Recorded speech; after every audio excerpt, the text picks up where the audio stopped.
What's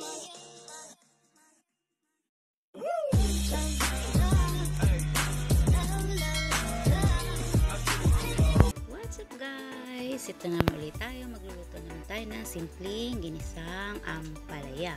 Syempre guys, gisa natin ating bawang, isunod naman natin ang ating sibuyas. At syempre, isunod na rin natin ang ating kamatis. Yung kamatis guys, bago ko lagyan ng pork or gulay, pinapalambot ko muna yan ng maigi para mas masarap.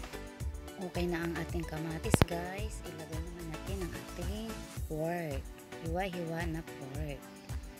Syempre guys, liit lang ang ating paghihiwa ng pork. Syempre lagyan na rin natin ng asin, paminta, at saka bitchin. Takpan natin ng konti. At ito na po guys, medyo tosta na po ang ating pork. At syempre, wala na rin yung ating sabaw. Ayan na po guys. Ilagay naman natin ang ating oyster sauce. At ng ating gulay. Syempre, ang ating ampalaya. Fresh na ampalaya. Takpan muna natin. At ayan na guys.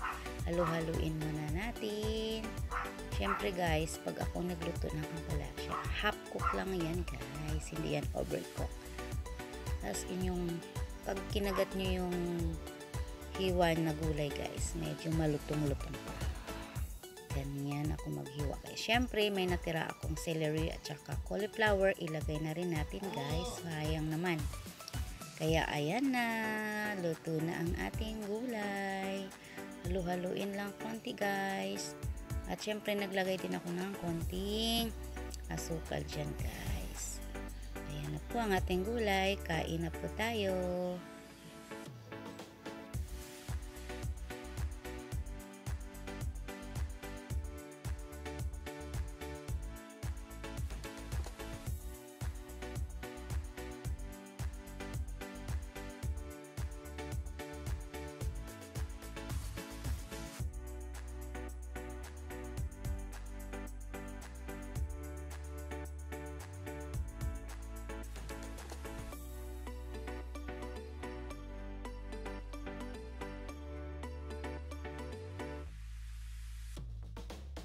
Guys, tapos na po ang ating kainan. Thank you for watching. See you next vlog. Bye guys!